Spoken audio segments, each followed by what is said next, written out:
کیا کسی وسیلے سے دعا مانگنا شرک ہے؟ جب وسیلہ بنا لیا تو وسیلہ بنانا ہی شرک کی نفی ہے، کیونکہ وسیلہ جب آپ نے اللہ کی بارگاہ میں پیش کیا تو اس کا مطلب ہے کہ جس کو آپ وسیلہ بنا کر اللہ کی بارگاہ میں پیش کر رہے ہیں اس کو آپ خدا نہیں مان رہے۔ جب آپ خدا نہیں مان رہے تو اس کا سیدھا سیدھا مطلب ہوا کہ آپ شرک نہیں کر رہے، کیونکہ شرک کا معنی یہ ہوتا ہے کہ کسی دوسرے کو خدا سمجھنا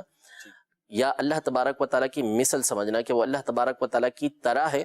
اس کو بولا جاتا ہے کہ یہ شرک ہے، یا غیر خدا کی عبادت کرنا۔ تو آپ مانگ اللہ سے رہے ہیں، اللہ کو خدا سمجھ رہے ہیں، اسی کو اپنا معبود برحق سمجھتے ہیں، اور کسی کو وسیلہ بنا کے اللہ کی بارگاہ کے اندر پیش کر رہے ہیں، تو پھر تو یہ سیدھی سیدھی شرک کی نفی ہو گئی۔ قرآن پاک میں اللہ جل شانہ ارشاد فرماتا ہے، یا ایھا الذین آمنوا اتقوا اللہ وابتغوا الیہ الوسیلہ، کہ اے ایمان والو اللہ سے ڈرو اور اس تک رسائی کے لیے وسیلے کو تلاش کرو، اس کی بارگاہ کے لیے وسیلہ تلاش کرو۔ تو اس میں خود اللہ تبارک و تعالیٰ نے وسیلہ تلاش کرنے کا حکم ارشاد فرمایا ہے۔ تو اب چاہے وہ ہمارے وہ اعمال جن کو ہم بظاہر نیک کہیں، بھلے وہ اللہ کی بارگاہ میں مقبول ہوئے یا نہ ہوئے، ان کو ہم وسیلہ بنا کر اللہ تبارک و تعالیٰ کی بارگاہ میں پیش کر سکتے ہیں۔ یعنی اگر کہیں کہ وسیلے سے مراد یہاں پر اعمال کو پیش کرنا ہے، تو ہمارے اعمال وہ ہیں کہ جن کی قبولیت کا ہمیں معلوم ہی نہیں،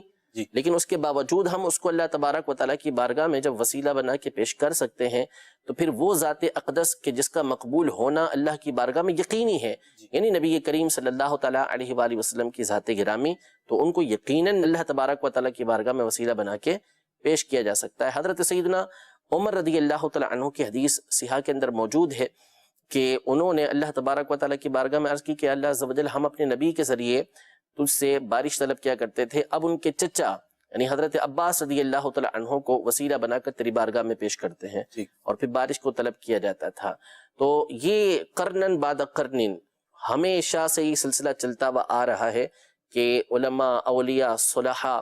تابعین تک، صحابہ تک آپ چلے جائیں تو وہ وسیلے کے ذریعے اللہ تبارک و تعالیٰ کی بارگاہ میں دعا کیا کرتے تھے۔ اب براہ راست بھی اگر کوئی کسی اللہ کے ولی سے مانگتا ہے تو وہ بھی حقیقتاً ان کو وسیلہ بنا کر اللہ تبارک و تعالیٰ کی بارگاہ میں عرض کر رہا ہوتا ہے۔